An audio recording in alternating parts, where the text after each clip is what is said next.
Welcome, everybody. How many of you are using DAX? Well, some, more than half. That number is slowly growing, but very slowly. So today I want to speak to you about DAX from the field. That means experience we had with real customers using DAX. But before that, you need, of course, to have me selling myself. I'm Alberto Ferrari. I'm a BI expert. I'm a consultant.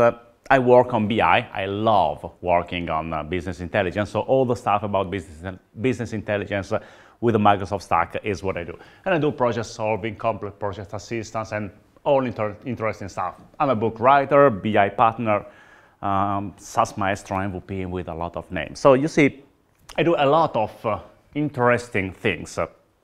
Yet my work, as with any kind of work, has some problems sometimes. The big difference is that I know exactly when I have problems with my work, and it happens once a year. Every year, once a year, the 25th of December, at Christmas, you might imagine the typical Italian Christmas. All around the table, we are eating together, and my mother looks at me and says, "So Alberto, tell me, once again, please, what do you do for a living?" And I try to explain that so many times that now I have experience. And I normally answer, "Well, Mama, basically I am an expensive consultant." And she looks at me and says, "Well, if you are happy and it's legal, then I'm happy to."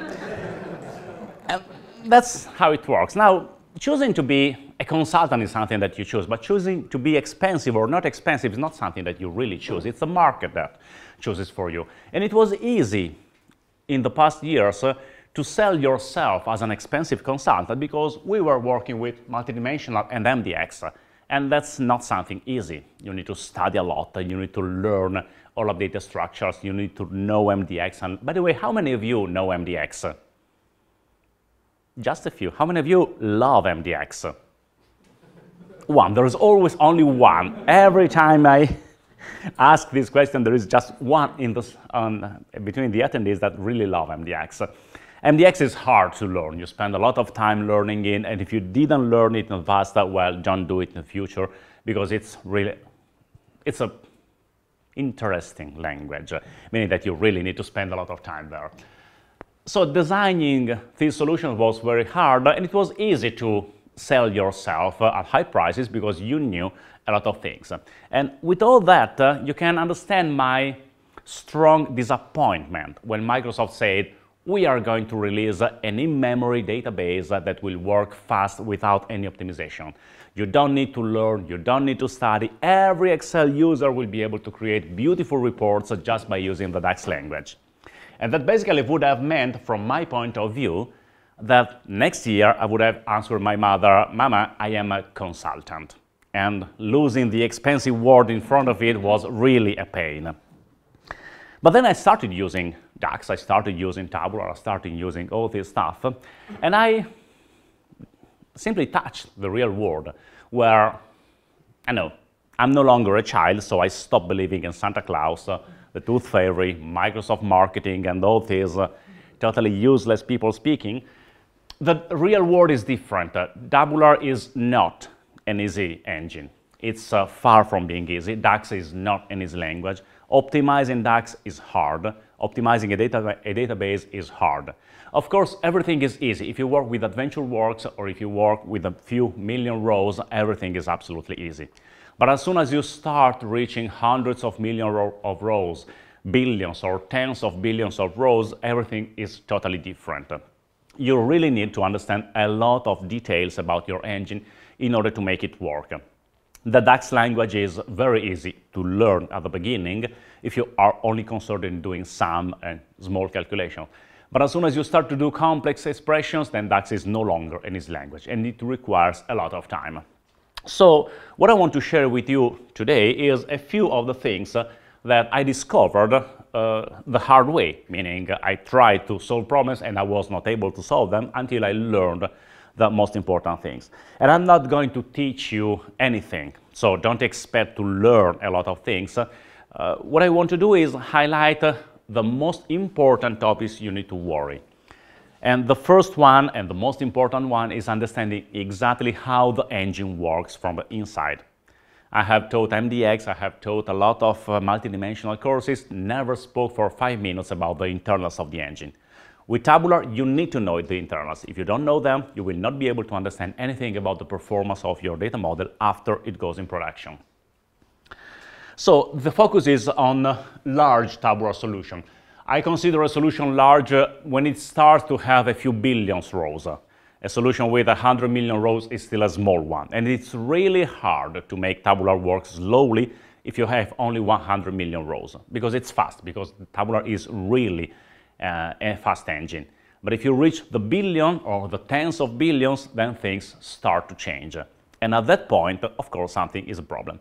Then we'll speak about how to optimize columnar database. How many of you know what a columnar database is? More than half, not everybody. Then we speak a bit about the hardware. The most common mistake I have seen all around the customers is buying the wrong hardware. So many of them simply buy hardware, make Tabular run there, and performance are awful. They buy a different hardware or they run on my laptop and performance are better. So they need to buy again a new machine. How to write good DAX code, and I will show you just a few examples, and how to do analysis of performance and some interesting stuff. Of course, I will just touch each topic. There will be no time to go deep on each one. Each one should be a session by itself. Let's start understanding what VertiPack is. You know, it's X-velocity memory analytics engine. We call it friendly VertiPack because VertiPack is much cooler than X-velocity memory analytics engine, which is just longer. I recall very briefly how to store data, how data is stored in a columnar database, just because it helps understanding better how to optimize it. If you have a customer table like the one you see on the screen, and you are just working with SQL Server, you need to store this data on the disk. What do? You simply take a disk, then allocate some space there, start writing the first rows of the table on your disk, and once you finish the space on the first page, on the first segment of disk, you start writing more rows, and when you finish again the second, you start writing the third segment. And this is the way we have been laying out data since the 70s. Who was there in the 70s? Not many of you. That's not a good sign, at least for me. But since the 70s, we have been laying out data in this way. And this way of storing data has advantages and disadvantages. The first advantage is that it's easy. The second one is that it's very simple to update. If you want to update a row, you simply go there, modify the row, and everything is very, very simple. You don't need to do anything strange to update a row store. The biggest disadvantage is that if you need to scan this table to compute a value, imagine that you want to compute the sum of balanced due group by name or group by city, and you want to take this report, you need to scan row by row all the segments in order to produce some useful result. And I need to read the names, I need to read the ID, I need to read the addresses, which I'm not interested in. But I need to read them because they are on the same data structure. And you know how to solve this scenario. If you have a query that uses only 3 columns out of a table, and you want to optimize it, what do? Create an index. You create a covering index that contains only the columns which are useful, and doing so, you reduce the size of I/O. So you highly reduce I/O, and the query, runs way faster than before. So indexes are useful in order to speed up queries when they use a fewer number of columns. Now think about building one index for each column, and once you have one index for each column, you throw away the table because you do no longer want the table to be there. And you get what a column storage is. A column storage stores data column by column. You can imagine each of these colored bars to be a separate file. So each one is a separate file. And you no longer store data row by row, but column by column. So if I want to compute balanced due group by state or group by city, I read the balanced new column, doing the minimal number of I/O operations which are needed. So I just read useful information. Then I read the state, and I don't even care about all the remaining parts of the model. This data structure has several advantages. It highly reduces the I/O. It completely removes the need for indexes. In fact, in SQL Server, when you build a column store, you build an index, which is the column store. Then you call it cluster column index, but cluster column store. But basically, you are changing the structure of the table, and index are no longer needed because each column is an index by itself. On the other hand, you are increasing the CPU need because when I read a column and I need another column, I need to merge them together in order to rebuild the original data structure. So I'm increasing the CPU usage from one side and I'm decreasing I/O on the other side. Now, you know, CPU is free, or it's not free, but you can increase CPU as much as you want, while I/O cannot be increased as much as you want. And so moving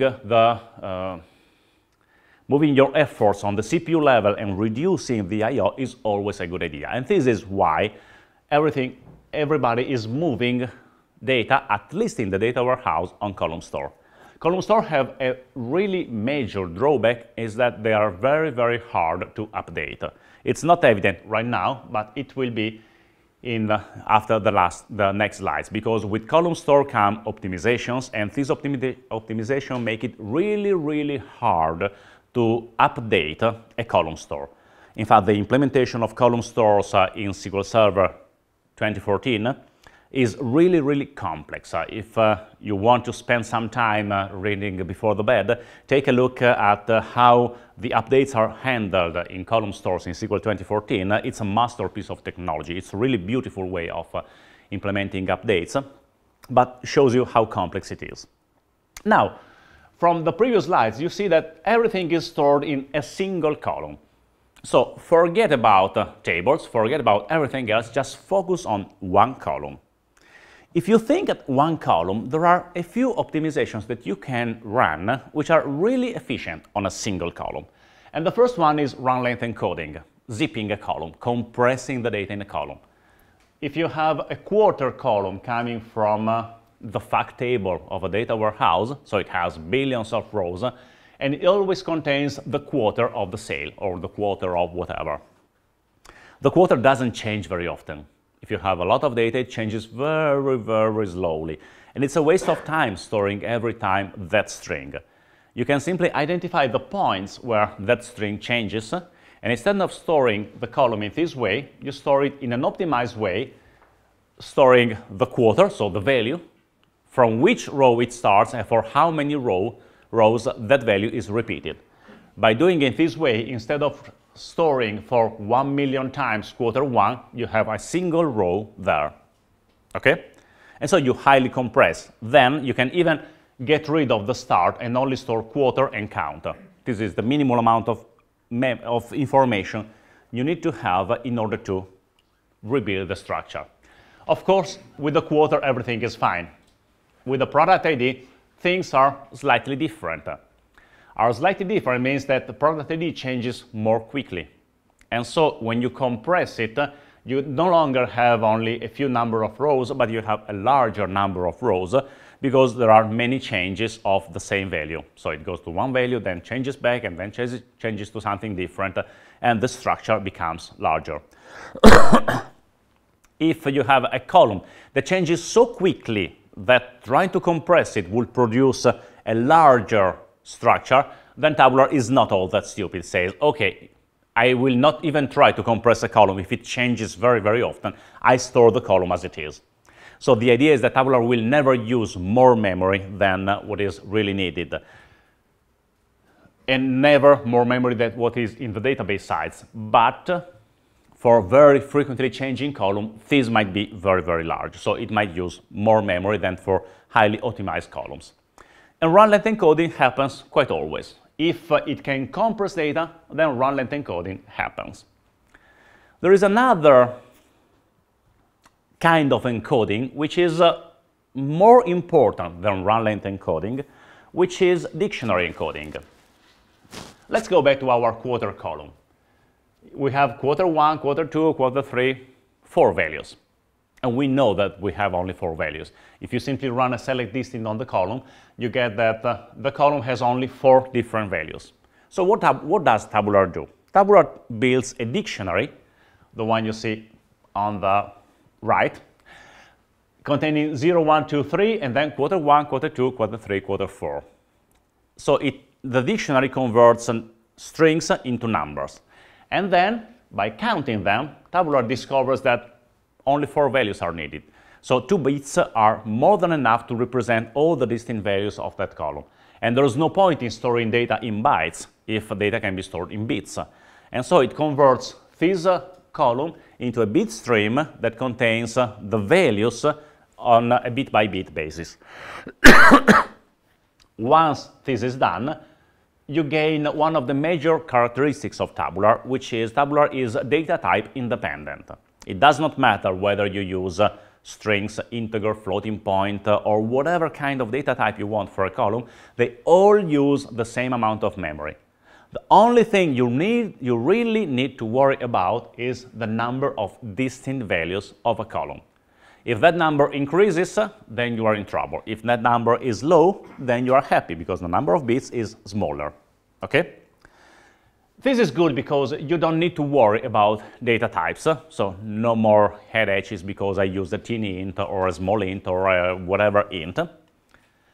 Everything is converted into a dictionary and a dictionary encoded version of the column.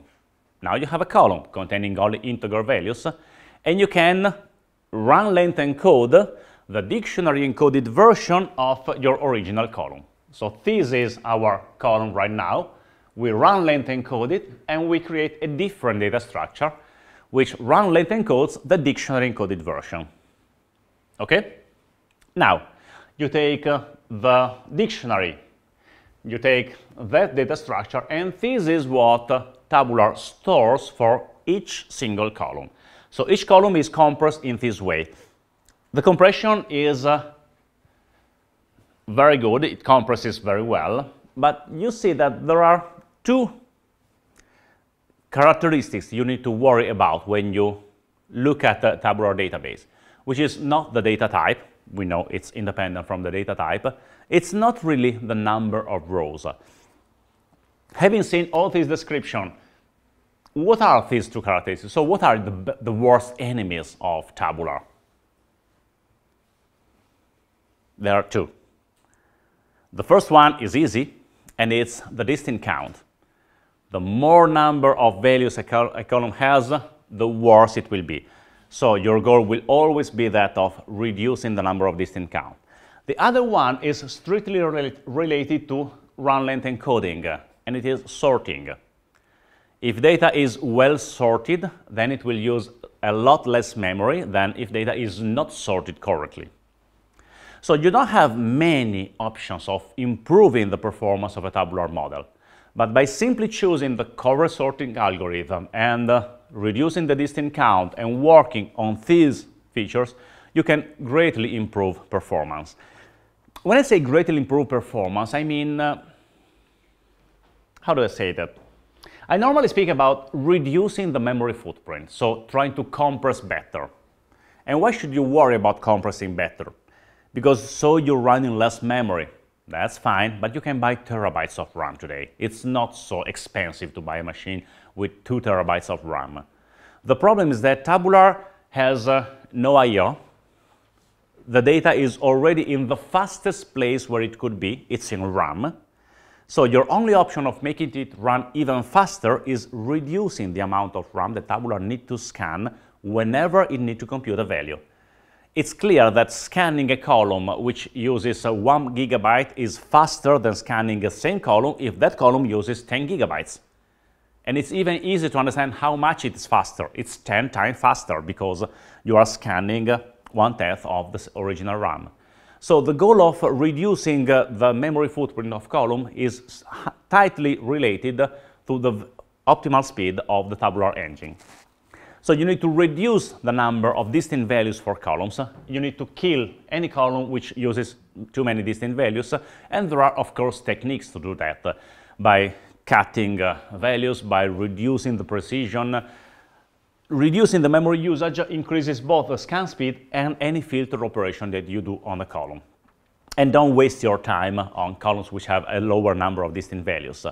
Your worst enemy, the worst of all, is the primary key. Having a primary key is bad because it changes for each row, so it will not be compressed, and we already know that. Trying to compress a primary key is a waste of time. There's no way to compress it further. Or sometimes you have order numbers or reference numbers, numbers that change very, very often. And our databases are full of these values because we simply put a value that's different for every row, so it might be handy sometime. That is fine in SQL. In Tabular, it's a crime. It's something that you should not do. Reducing the number of distinct values is your primary goal. Question. Yes?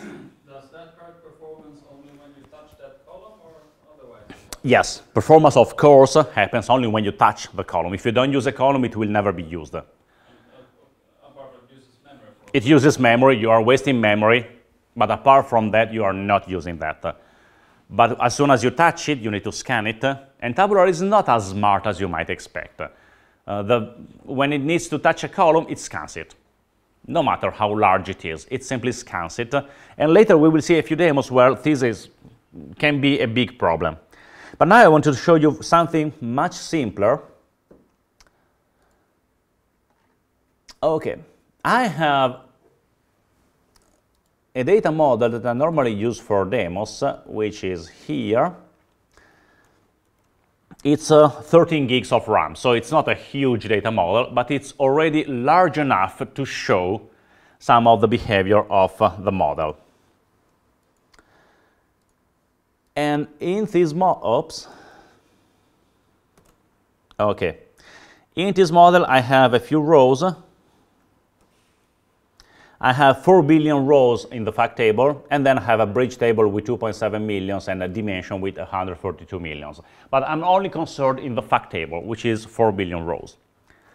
Well, the first thing that you should look when you work with a model like this, or any new model, is understand where memory is. There is a beautiful workbook that Casper de Jong wrote. It's in data, refresh, yes. That basically runs DMV queries against your analysis services instance, grab information about the instance, and then shows in a pivot table the memory usage. And it's interesting to see that on the test database we are going to use, which is called audience, it's 13.7 gigabytes. These are the tables that contain data. And you see that dimensions are not even worth our time. We don't spend time trying to optimize a table of 7 megabytes. It's so small that it's not interesting. But if you look at the audience table, which is the fact table, then in memory table, you can go at the column level, and you can see the memory footprint of each column in your table. We have the age of the individual, the data, the individual, the network he was looking at, and so on. And a quick question for you is, knowing that I have 4 years of data on this machine, so the date has 1,500 rows. The date column has 1,500 distinct values. And the time is at the minute level, and again has 1,400 distinct values. Why is that the case, that the date is so small and the time is the largest column of my model? That's a question I'm not going to answer. You are going to answer. Just give me ideas. It's using date time? No, it's a date and a time. Milliseconds? No, no, no. The number of distinct values of both columns is the same. It's nearly identical. I'm Italian, so just start speaking. I'm used to have noisy people. Sorted on date. This data model has been sorted on date. So the date changes very slowly. And the time changes very frequently. You see that the difference is not one order of magnitude or a couple of orders of magnitude. The date is 37 kilobyte and the time is 6 gigabyte. And you can expect that scanning the time will be way slower than scanning the time. Okay? So looking at the data model like this, you see that the numbers that you see are totally different from what you normally see on a SQL Server database, where you know exactly how much space a table will use because of the data type. Here, data type is totally useless. Distinct values and sorting are your only thing you need to worry about. And just by changing the data types, by changing the sort order, by changing the distinct count, for example, one thing that you can try to do here, data is stored at the minute level. Is it really worth? Cannot we store it at 5 minutes interval?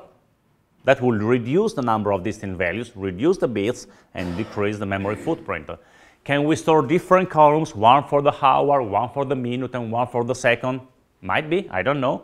These are all tests that need to be carried on in order to optimize this data model. When you then query this model, so you start running some queries, we check the number of rows in the fact table, but you can, for example, look at how much time does it take to sum the age. The age has 100 distinct values because unfortunately we do not live more than 100 years, or at least we do not spend time at the television for more than 100 years, luckily. So let me start the profiler, and we run a trace on Tabular. We execute it. We will need to zoom a bit. And I need to increase, okay, zoom in sides. Okay, so we run the sum of the audience, age. Age has a low number of distinct values, changes, but doesn't change very often because, of course, during a day, the age of an individual is always the same.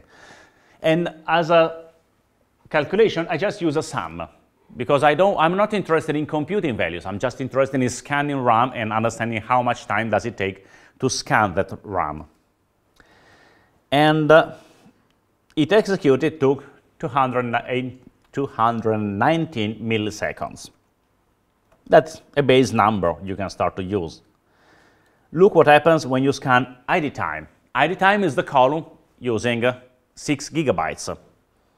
And if you run it, you see just by looking at the counter here, more than 3 seconds. And if you go there, it used 2.5 seconds to scan the time. Okay? The difference is huge. It's not a small difference that you can ignore.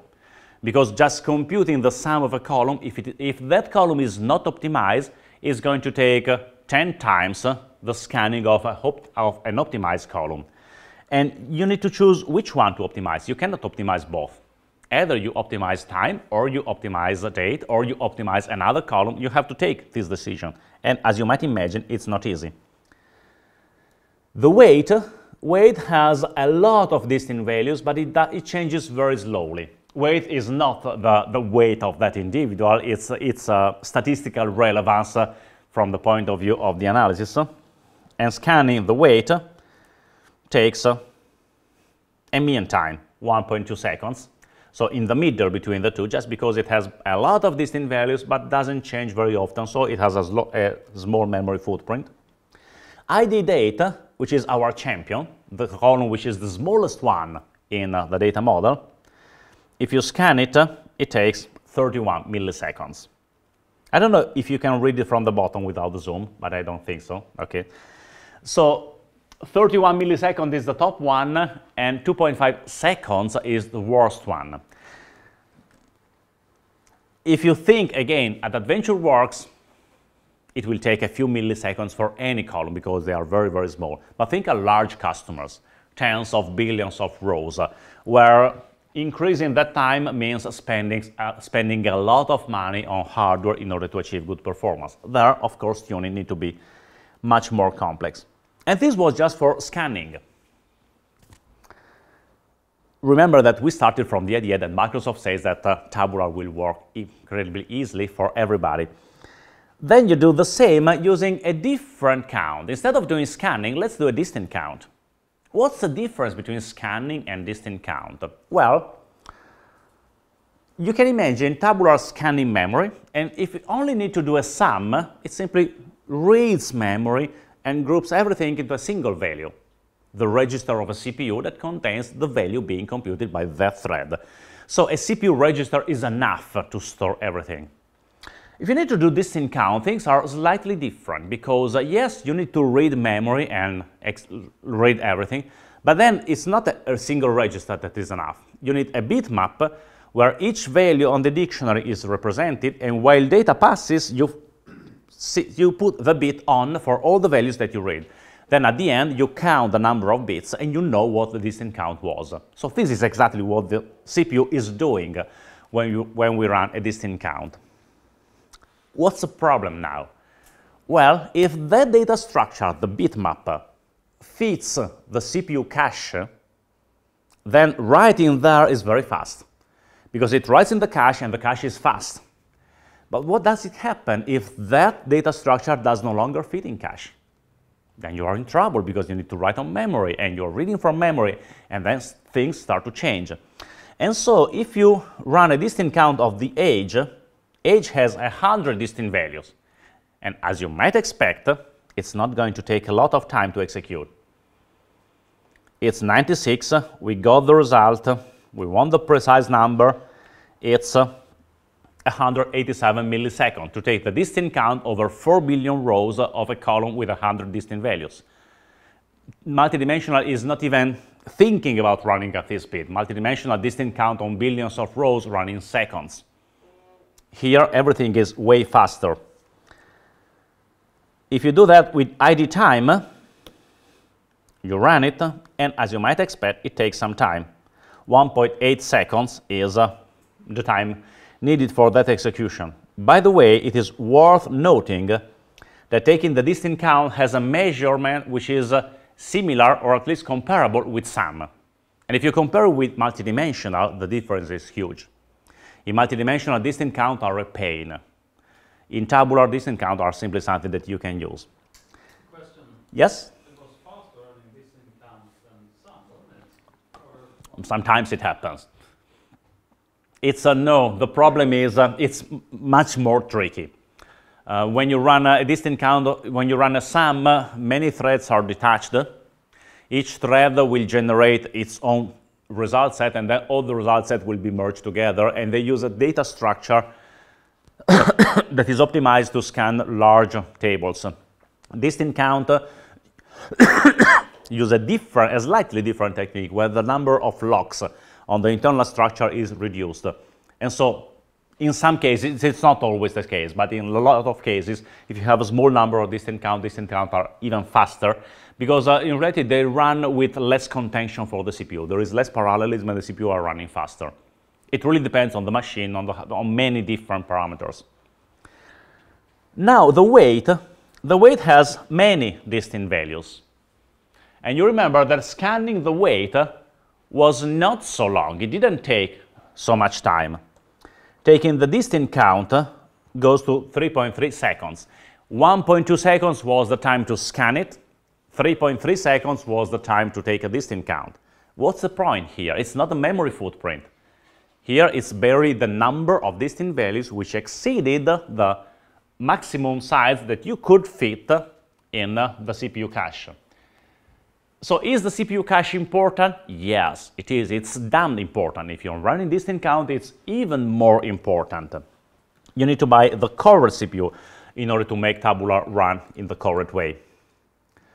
And of course, when it comes to ID date has a small number of distinct values, as a ridiculous memory footprint, and so in 31 milliseconds we get all the distinct values, but that's not fair playing. We know that ID date is our winner. The question here, and it's a question I didn't answer just because I used this database for demo, but was it really worth optimizing the data? And you know the answer is no. Why should you worry about optimizing the data if it is not the column you are using for all your calculation? I would have preferred in this data model having a better balance between the different columns, so that choosing the sorting in such a way that each column used more or less the same amount of memory. So you know that you can touch any column without having to worry too much, unless you identify the best column and then you optimize only that, and you don't worry about all the rest. But the point here is just showing you that the decision you take are produce results, and these results are not so obvious. You can give a meaning to them only if you know exactly how things are working at the deep level. Otherwise, you look at numbers and you don't understand what's happening. Now, these numbers were taken on a different machine, so they are slightly different, but they do summarize pretty well what happened. The date is the smallest one, and of course it's incredibly fast in doing anything. The time is very slow in scanning, but it's not so slow for distinct count, because the number of distinct values is not so high, and even if it uses a lot of RAM, it's fast to scan. The wait has a lot of distinct values. It's not so slow in sum, because scanning memory is pretty fast. It gets slower and slower with distinct count. So all these parameters need to be taken into account when you have your tabular solution, and you need to optimize it. Okay? So the point here of this first part of modeling is if you need to optimize tabular, or if you need to do any serious work with tabular, first of all, spend time. Learn the internals, learn exactly how it works. It's all documented, so you can find all this information in different white papers and in different parts of Microsoft documentation, but everything is written, so you need only to go there and learn it. And don't even start optimizing a DAX data model unless you know everything, because you will take wrong decisions.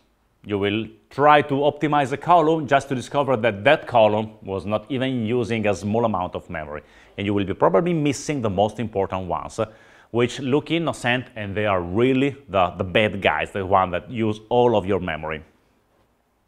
So reducing distinct count is your first goal. If you have a date time, split it, date and time, to different columns, reduce distinct values, and that will be better. Split high cardinality columns in different parts, and use all this information to predict the database size.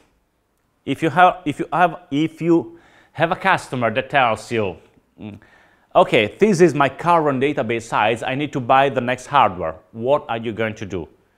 Well, first of all, you need to forecast the database size, let's say, in 5 years.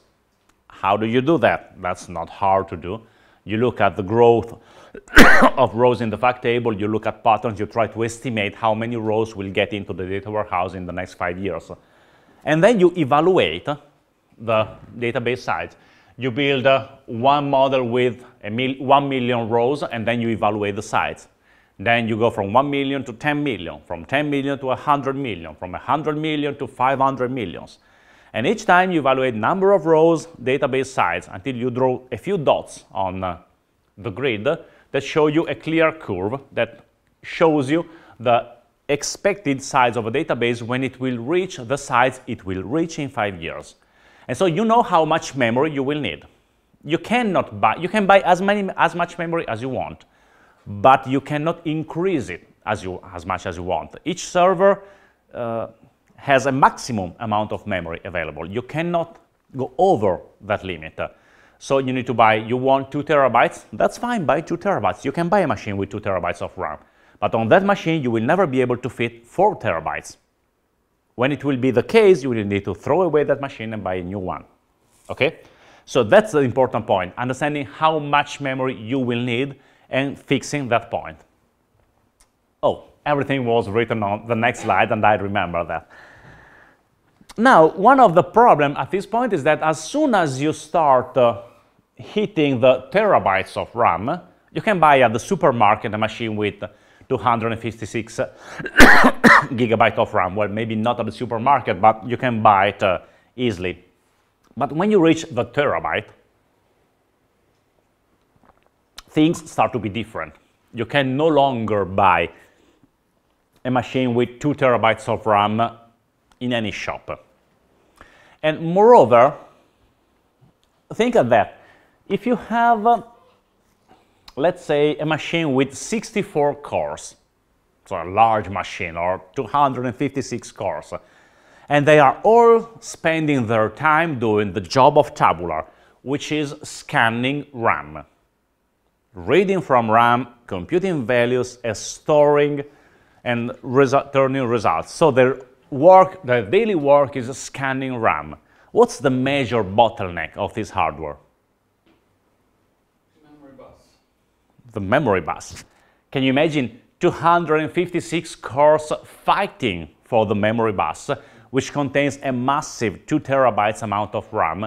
So they are scanning RAM here and there, each one a different part, and everybody on a single bus. That will never work.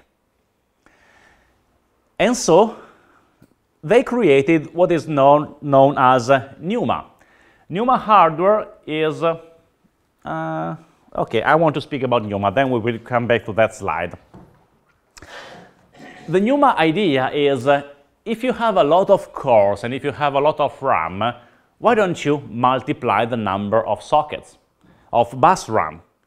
You create NUMA nodes, where each node contains some CPU, 4 in this screen, and some RAM, let's say 200 megabytes of RAM, 128 megabytes of RAM, or whatever number. And then, whenever a CPU needs to read RAM from its bus, it will have its own dedicated bus. Because all of these need to be visible from the operating system point of view only as a giant computer, the operating system doesn't see NUMA nodes. It sees a giant computer where all the sum of all the RAM of the nodes is visible. Then all the nodes are linked by a connection which is called the NUMA connection or inter-socket connection. It has many names.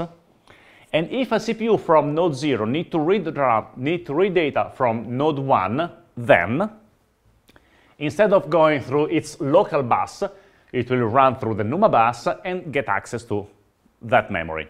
Okay? What's the problem here? Well, as you might imagine, the NUMA bus is not as fast as the local bus. It's way slower, 2 to 3 times slower than the NUMA bus. And because of that, when you run software on a NUMA machine, you need your software to be NUMA aware.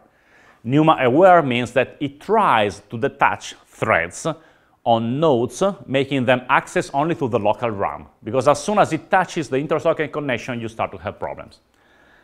And the software needs to be NUMA aware. Otherwise, imagine what happens if all the threads are running on node 0 and they are reading memory from node 1.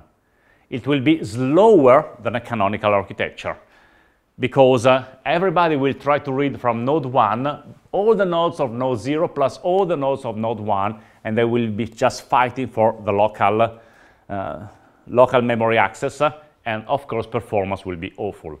So software needs to be written specifically to be NUMA aware.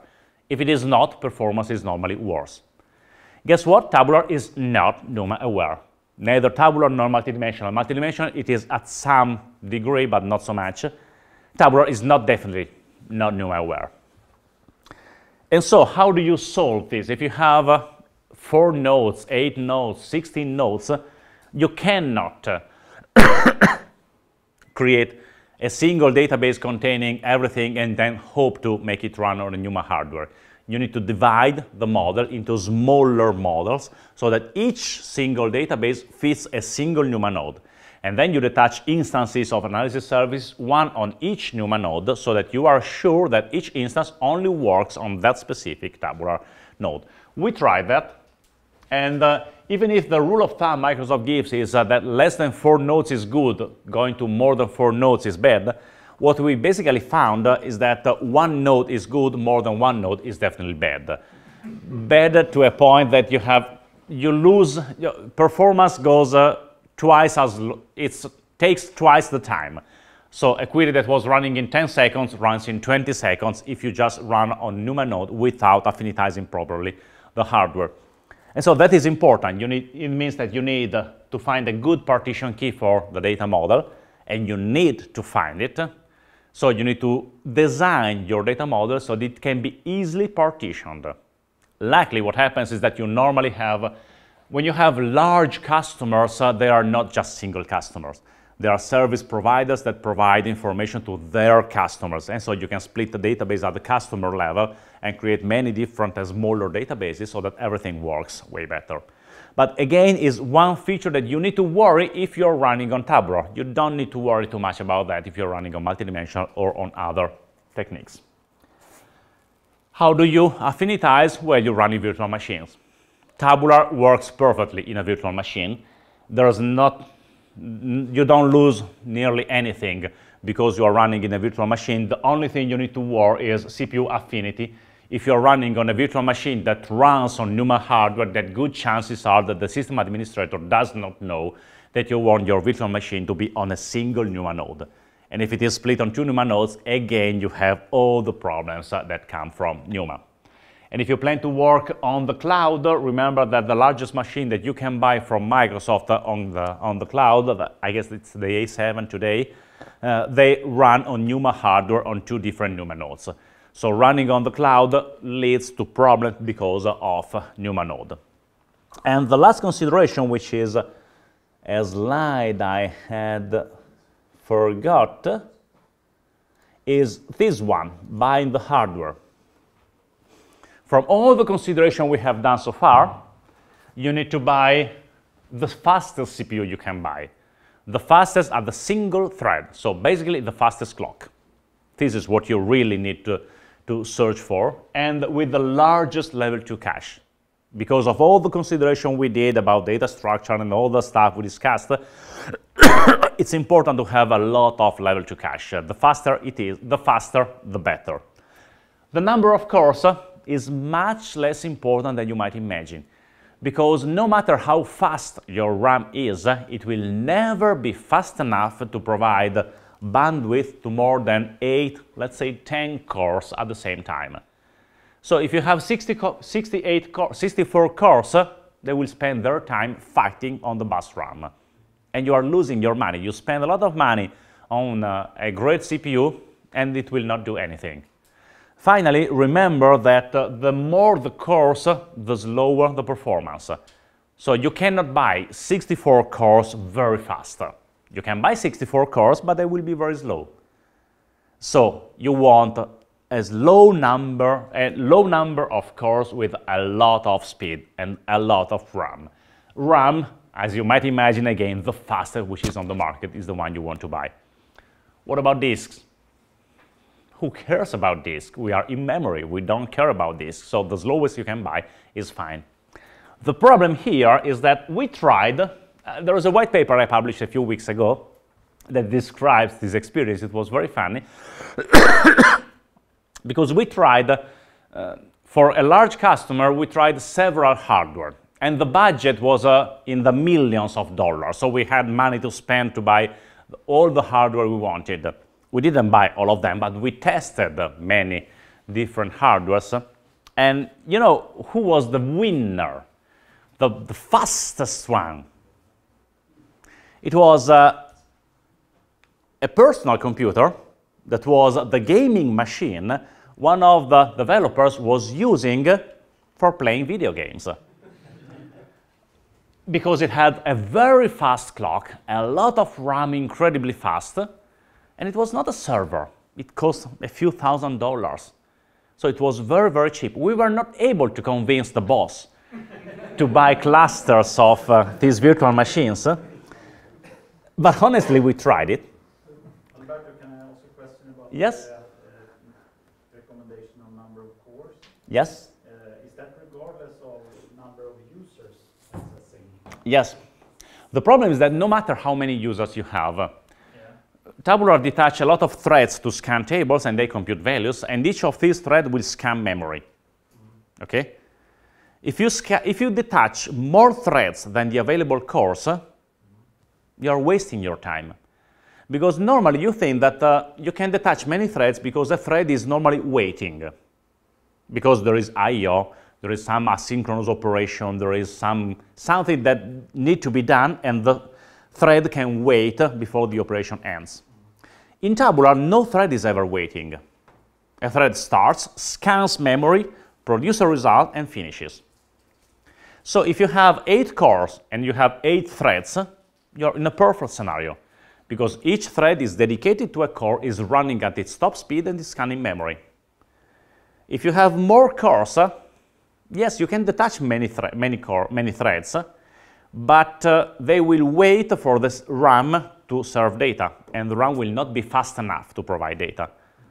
So once, and by the way, this is something that you don't even see using the normal profiling information, because it's a lock that happens at such a low level that not even the operating system knows that the thread cannot do anything, because it's just waiting on the bus RAM and nothing can happen. It's at the hardware level.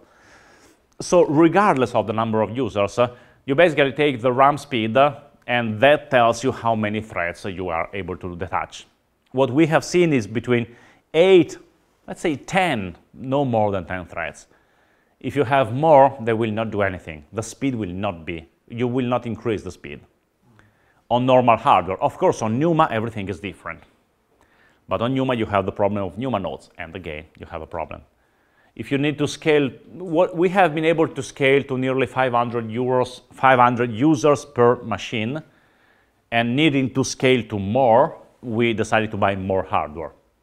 So more servers, and we build a cluster of servers, so the users connect to one of the servers and start using it. But a single server was not able to handle more than 500 users. Are you talking about simultaneous users? Simultaneous users. Well, not at the same time. Querying, I don't remember the exact patterns, but they are published on the white paper. I guess they were running one query every nth seconds, and the queries were designed to kill the cache, so there were many parameters, but I don't remember honestly how many of them.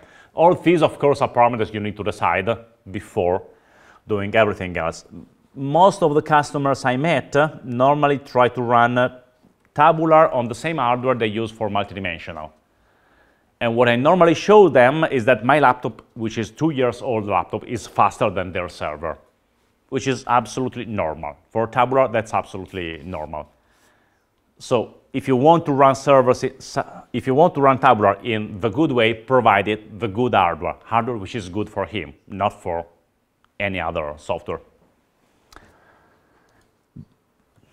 Any other question? Okay. The last thing that I want to show you, and there will be no time at all to go in detail from this. By the way, I have no idea. No, I'm in time. I have my 10 minutes to show you this part. So you need to build a good data model, you need to buy the good hardware, and then you need to write a good DAX. Once you have these 3 ingredients, then you are done. Your solution will work well. DAX can be optimized as any other programming language. Well, MDX, I wouldn't say that it can be optimized. You can cross your finger and hope that your DAX will run fast. And if it doesn't run fast, you try a few tools, and then you call Chris Webb, Marco, or somebody else that solves your problem. There's no way to really optimize it. DAX can be optimized, but you need to worry about many users, optimal usage of the cache, optimizations that depend from the client tool, optimization that might work with Excel, might not work with Power View, or vice versa, because they use different queries and different tools to using. And one thing that is important is that optimizing DAX is much more expensive than you might think. Here I'm basically selling myself. No, the point is that it takes really a lot of time to optimize DAX. Not only before, because you need to learn the internals, but then even later, understanding a query plan and making it run fast is, it's not an art, it's a technique, but it takes really a lot of time. So if you are a consultant and somebody asks you, I need to optimize the data model, don't even think about optimizing it in a few days. It takes a lot of days. You need to study the model, understanding, do tests, play with it, and do a lot of work before you get to optimal performance. But I want just to show you the kind of benefit you can have from running an optimization session well done on a model. The pattern I want to show you is what we call events in progress. Events in progress is a very common pattern. It happens whenever you have events that have a duration, a start time, an end time, and in the meantime, between start and end, they are active. Orders. How many orders am I handling today? All the orders which are being placed before and have not yet been shipped, these are the active orders which I'm working on. Then you can have an insurance company. how many active customers I have right now which have an insurance with me from this date to that date. Or you have a machine that builds something, how many pieces this machine is building in the unit of time. All these are examples of the events in progress. And you can write the events in progress in a very, very simple way. How many of you can read this query? No, that's the wrong answer. How many of you can understand this query? Because reading is different. So and so. Well, the idea here is for each date, add column values of date. So for each date, count the number of sales where the date is less than the given date, and at the same time, the ship date is greater than the given date.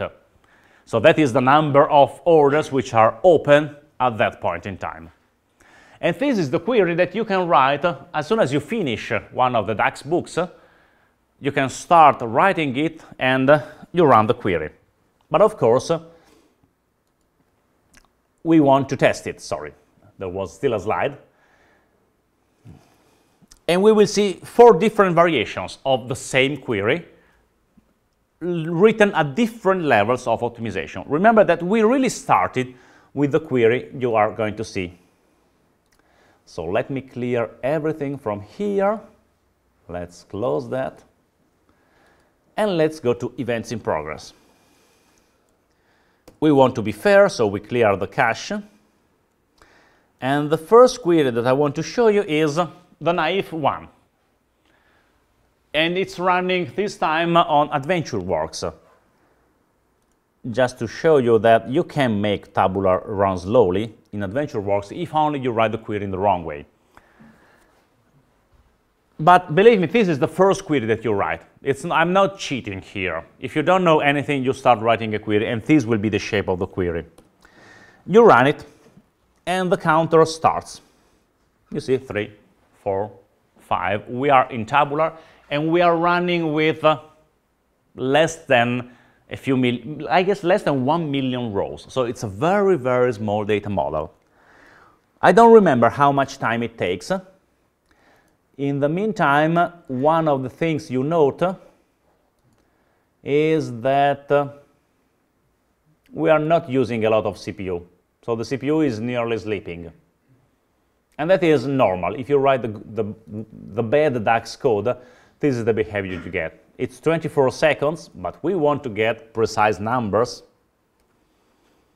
It's taking 24.153 seconds, which is a huge amount of time. How would you even think about presenting to a customer a query like this that to create a simple chart takes 24 seconds? What's wrong with that query? You know what is needed to answer, or at least give ideas. Doing some kind of stupid loop. No? If I wrote something like that. What is Tabular? It's a database in memory, Columnar. What's the first thing that you need to learn whenever you use a Columnar database?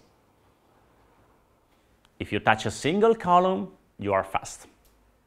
If you use more than one column, you might be slow. Okay?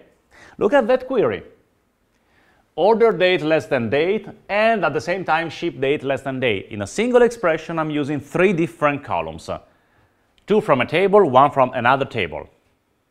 Maybe you don't know that, but this is bad. You shouldn't do that. If you do that, you'll go to hell. Or you take 24 seconds to run a query. We clear the cache and we rewrite it. Just a question in the meantime. Yes? How can you make Excel not do that? You don't. Excel in reality doesn't do it. Because Excel writes MDX, MDX goes inside the DAX query plan, and these kind of queries need to be written. This is a query that can be written in DAX, or this happens very often when you write measures in DAX. that use the same pattern. Then I use a query because it's faster to demonstrate it. But the same kind of performance benefit you get if you optimize a single measure so that it uses a single column, does not many scans, and has some of the features which are needed to make it run faster. Now, this query simply uses a filter on order date and a filter on ship date. Two different filters on two different columns. Okay? So it's the very same query as before, but now I have two filter statements instead of a single one. And each one is filtering a single column, order date and ship date, for the given date both. I already cleared the cache, so we can run it. And now it returns, well, in 1 second.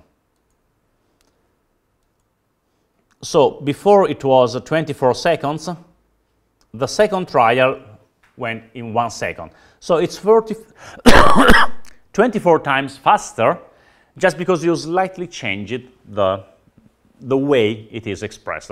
And this is not the optimizer not doing its work. It's bad DAX against nearly good DAX. Or I would say DAX written by somebody that starts to think in a one-column world. Now, this query has a problem. I wrote this query, and I was very proud of it. But the biggest problem of this query is that when I finished, Chris Webb found a better one, which uses really a good idea. I loved when I saw this query, I said, "Whoa, that's genius," because it's a completely different algorithm, a completely different way of computing the same value, and uses DAX in a creative way. The result is the same. I don't even try to explain the details of how this query works, but if you're interested, I wrote a white paper only about this that explains in detail the algorithm, how it works, and how we wrote it.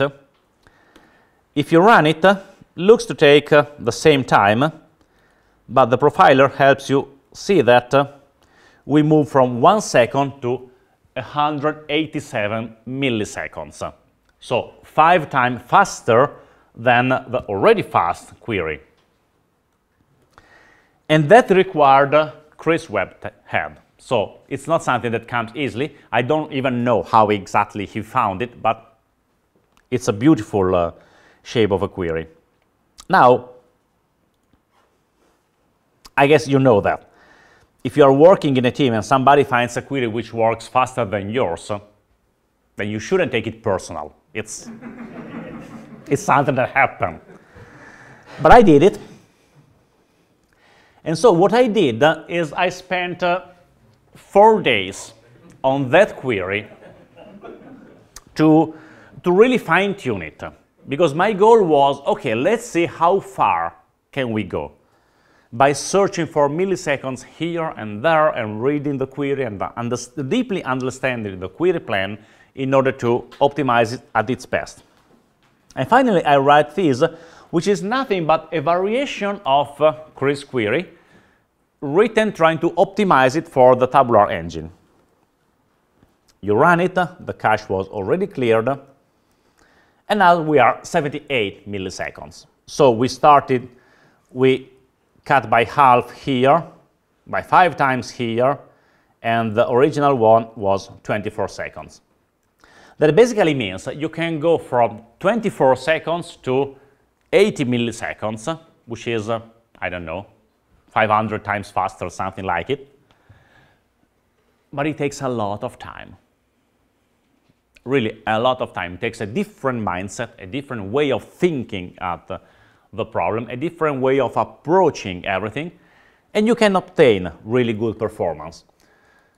Of course, you can understand that when it comes to buy the hardware, if you have 24 seconds, you need to buy the most expensive hardware you have available, but if your query runs in 78 milliseconds, you run on commodity hardware, and that means your customer will be happy because he will spend a lot less money on hardware. Probably he will spend money on consultancy, but that's your money, so it's good, well-spent money. What's Chris Webb saying about this? Is he writing a new better query now? Or? No, right now we are, in reality, of course, as you might imagine, the story was quite different, but I just made it fun.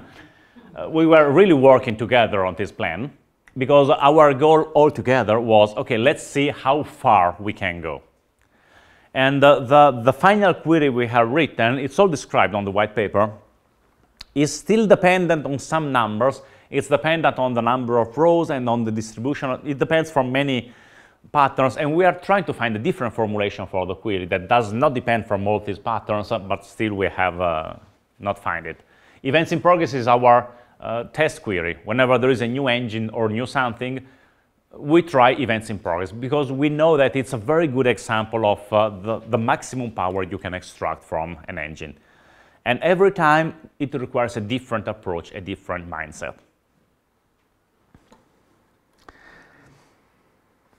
Do I still have time? No, not much. So we can go for the final results of events in progress. So these are the final results. Again, these were taken in different computers and highlight different numbers.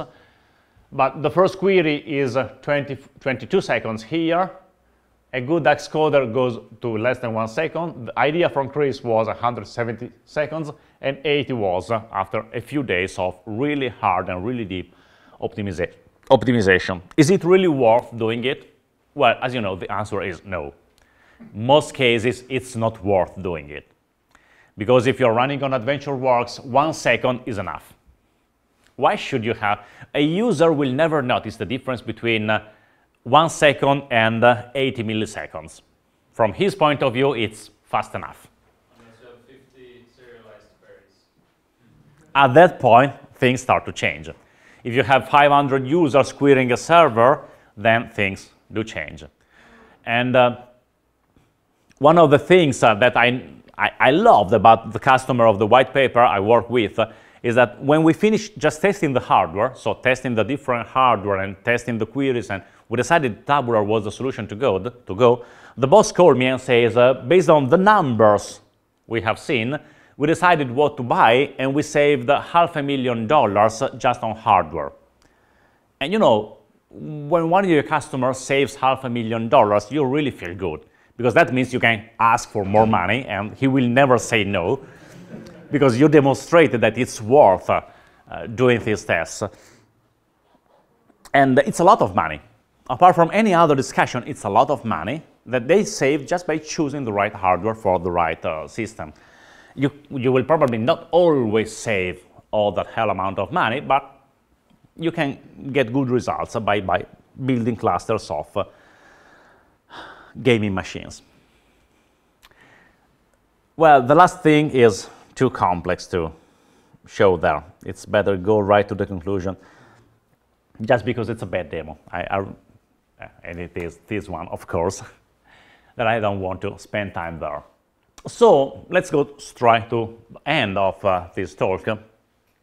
Basically, what I discovered is that it's not that all what Microsoft says is wrong, but the idea that everything works perfectly on simple hardware without any kind of optimization is simply wrong.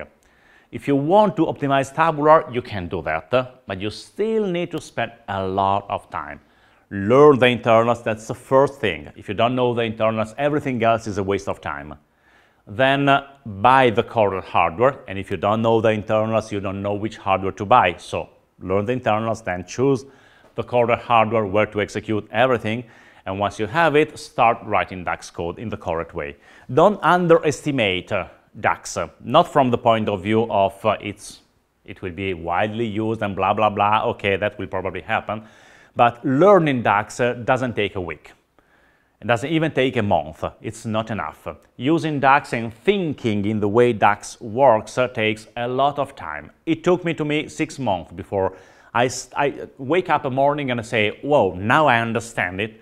And since that day, everything was easy because I understood exactly what DAX wanted from me. So how to write the code in the right way. Before that, it was just trial and error without really knowing what was happening. Now, when I look at the DAX query, I know what's happening inside and I know what I can expect from the query. What I normally say, the difference between a professional and an amateur is that a professional gives you realistic expectation.